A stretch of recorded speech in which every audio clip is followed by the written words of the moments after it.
It has been a history of the World Congress to invite a well-known, well-recognized figure to set us some challenges and some thoughts as a keynote address to our Congress. Vincenzo will fit that bill admirably. Vincenzo was appointed in 2005 as the first World Bank Group Chief Financial Officer, a managing director level position reporting directly to the President. Prior to that, Mr. Lavia was the Chief Financial Officer for Banca Intesa, Italy's largest bank, and he worked at the Italian Ministry of the Treasury between 1994 and 2000.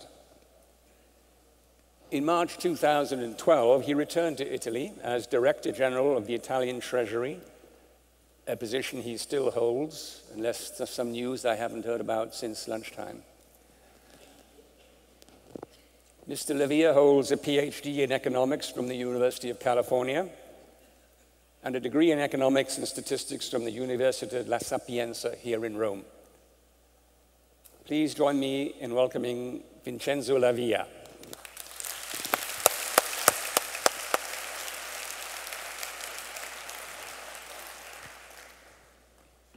Well, ladies and gentlemen, let me first say I'm very happy to be here. Most importantly, happy not to be playing the piano. There was a very menacing presence. I only have to deliver a speech, and that reassures me very much. It's an honor to have the opportunity to address this audience in this very important event, and I thank very much IFAC and its Italian partner organization for the invitation. This Congress is of extreme relevance, not only because of the eminence of the speakers who are going to intervene, but also because of the very important topics you will discuss. In my remarks today, I would like to start by paying tribute to your profession and then entertain you with a few considerations on a number of topics, in particular from a European perspective. In this vein, let me say that the accountancy and auditing professions play a key role in our economies, which are based essentially on private initiative. By providing a reliable picture of the economic and financial situation of firms, our profession is at the heart of the market mechanism. The latter requires economic agents and investors to continuously make consumption and investment decisions on the basis of profit opportunities and economic perspectives. In order for these decisions to be efficient and maximize social welfare, it is indispensable that the information they are based on are correct. Accountants and auditors are of benefit not only to the firms that pay their fees, but also to a variety of stakeholders, primarily investors, and to society at large.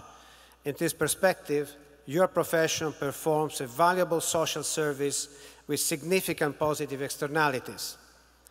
Having said this, in the remainder of my intervention, I would like to spend a few words on the role of accounting principles and standards in the unfolding of the financial crisis erupted in 2007-2008, and then focus on a few topics of relevance to the policy objective of ensuring the availability of reliable financial information while minimizing the reporting burden to firms. The issues I would like to briefly touch upon are the international convergence of accounting standards and the evolving architecture in Europe to make sure that financial information is sound both for listed firms using IFRS and for SMEs, small and medium enterprises, using national gaps subject to a certain degree of EU harmonization.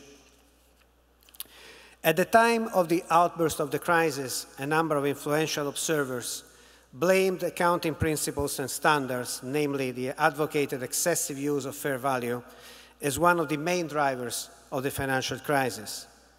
After some time, I have to say that I find it odd to assign the responsibility to accounting standards for all what we have gone and are going through. Of course, some flaws in accounting and auditing were detected and have been addressed thereafter. However, identifying accounting principles as the culprit of the process leading to the Lehman Brothers bankruptcy and to the global financial crisis that ensued is just too simplistic, as it overlooks a number of major failures that were at work to explain the knockout effects of the global financial market and economy. This is not the time and the place for me to recall what the root causes of the crisis were, but I would like to stress that, set aside the possibility of some procyclical effects induced by fair value, charging accounting principles with responsibility of the crisis is like a doctor who mistakes the symptoms of an illness for its underlying cause. The coming to a halt of some markets in 2008 and the price gyrations and the liquidity derived thereafter were the result of hazardous credit decisions, not properly subject to oversight and supervision by the private and public bodies that were supposed to operate for this purpose. The photography taken by fair value was just a reflection of the harsh reality that was unfolding. Having said this, it also emerged clearly that fair value requires some fixes, especially if it is interpreted mechanically as marking-to-market. The crisis made it clear that marking-to-market may simply not be possible if transactions suddenly disappear and market liquidity comes to a halt. In that case, accounting standard guidance was not sufficient in order to clarify how fair values should be derived in the absence of reliable market price. However, we should not forget that also historic cost accounting would have called for haircuts and impairments to be applied to financial instruments held in investors' portfolios. The lesson I draw from these stylized considerations is that, first of all, one should not shoot messenger for providing a message, which is rather a reflection of reality. And secondly, if price falls during the crisis were really transient and not permanent, the vicious circle between market turbulence and increased risk aversion by investors cannot be attributed primarily to how the information available is computed, but probably better, it is a matter of how such information is used in order to assess the perspectives of certain investment going forward. So in conclusion, I consider the argument of fair value as the root cause of the crisis being too far-fetched, but at the same time, I want to make clear that indeed much work to do emerged in accounting matters following the crisis, which policymakers have done to a large extent, although not completely. Now, the G20 identified almost immediately after the crisis the need for a single set of high-quality accounting standards. Some years after that, we have to acknowledge that the progress on international convergence in accounting standards has fallen short of original targets, primarily due to the still relatively significant distance existing between the gaps adopted by FASB in the United States and the IFRS as issued by the IASB, which find a predominant use in other world jurisdictions, including in the EU. However, the lack of satisfactory progress on international convergence does not imply that progress has not been made on the objective of high quality pertaining to accounting standards. As far as the IFRS are concerned, which are the accounting principles used in my own jurisdiction, the EU, the due process of standard setting, the identification of needs, the estimate and weighting of different elements and interests, the proactive cooperation amongst actors involved, are all factors that have seen major improvements. Also, the use of marking-to-market to identify fair value has been adjusted, taking into account the business model of the reporting institution, and more guidance has been issued for so-called Level 2 and Level 3 asset valuation, and for possible reclassification of assets across various categories. As I don't want to enter into the technicalities, where you are much more knowledgeable than I am, I'd like to instead make a few remarks on the European experience and on the steps we are taking inside the EU to do our part in the setting of high-quality accounting standards and principles.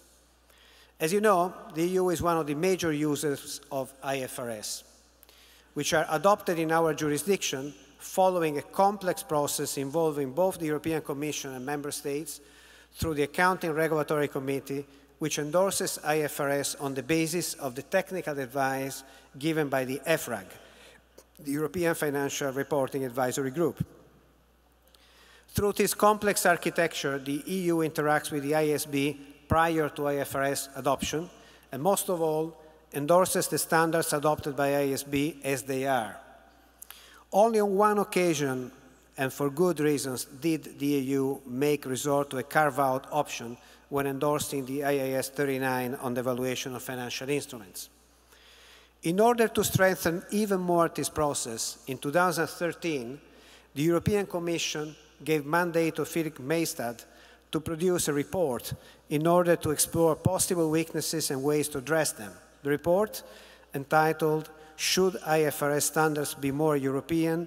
Mission to Reinforce the EU's Contribution to the Development of International Accounting Standards," the report was indeed issued in November 2013 and contains a number of very useful suggestions and recommendations which the EU is currently considering to implement or has already implemented.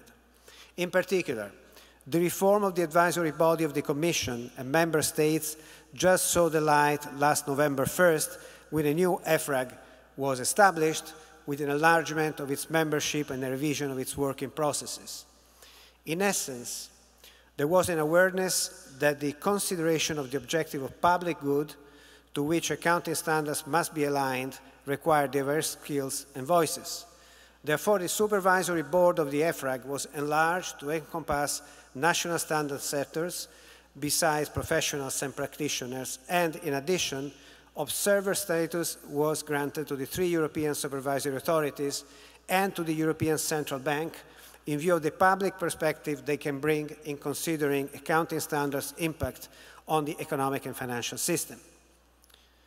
With this reform, inter alia, EFRAG will be better equipped in 2 key tasks. First, in the proactive phase, providing comment letters to the IASB, the new EFRAG will greatly contribute to the objective of the EU speaking with one voice. Second, in the endorsement phase, the new EFRAG will be in a better position and have more diverse skills to assess carefully the impact of accounting standards on the EU economic and financial system. The European Commission and the 28 member states gathered in the ARC will greatly benefit from these new arrangements, which, as I've just said, came into effect last 1st November. The Maystadt report, however, made also other very useful recommendations on which the EU will reflect further and act upon on the basis of the ongoing process of evaluation of the European regulation, which about 10 years ago introduced the use of IFRS mainly for European listed firms. While this is still work in progress, let me spend a few words on the new accounting directive, which is due to be implemented by member states by next summer. IFRS are used in the EU essentially by listed firms, while member states have the option to expand their use also by other entities.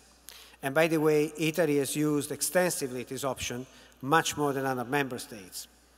However, small and medium enterprises are subject to a different regime in view of the fact that regulation must be proportionate to the needs of different categories of agents. In the EU, national accounting standards apply to small and medium enterprises, and these are subject to a certain degree of harmonization, which has been recently redefined by the Accounting Directive issued in June 2013. This new framework better combines the need for an adequate administrative and legal regime that caters for a reduction on the reporting burdens for SMEs, while safeguarding the key objectives at which the accounting legislation is aimed, namely, providing key information on the economic and financial situation of the firms, ensuring the protection of shareholders and other company stakeholders, fostering the efficiency and competitiveness of business, promoting cross-border activity. Essentially, reporting requirements are scalable according to the size of the reporting firm, in order to take into account the balance between the benefits derived from the provision of more elaborate information and the administrative capacity of firms to sustain the reporting burden. Taking due account of the scalability of the accounting directive, this will bring about a valuable contribution in the provision of reliable and comparable information about small and medium enterprises across member states. This is of paramount importance, especially at this juncture, where banking credit is scarce, and small and medium enterprises, in particular mid-caps, must resort to other financing channels, primarily capital markets, where information requirements are key to spur investment and reduce asymmetries. In the context that I've briefly outlined, where many challenges, in particular of international nature, still need to be addressed, the accounting and auditing professions play an important role towards building a credible and competitive economy adhering to high standards of reputation. In particular in Europe, where we are entrained to build a capital markets union complementary to banking union, to broaden and diversify the financial system, accounting and auditing will receive close scrutiny in view of being a key part of the information infrastructure, which is needed for agents to exercise their investment decisions with the necessary due diligence. The need for greater transparency and more effective financial reporting has placed renewed pressures on preparers and auditors of financial statements, in which we trust in order to meet a greater and greater demand for high-quality information. They have, you have, the skills and moral attitude which is necessary to provide independent and objective information on the profitability and risk profile of firms. The current business challenges require professionals who are able to support corporate strategies innovation while using correct methodologies to preserve the confidence of investors. I'm sure you will stand up to your responsibilities that usually go beyond mere compliance with the law and accounting principles and are aimed at providing the much-needed professional support to secure development and innovation. Against this background, globalization only makes your task even more difficult, and I'm sure that this Congress will be fruitful and help a productive exchange of views and experiences that is very much needed in today's challenging world. Thank you for your attention.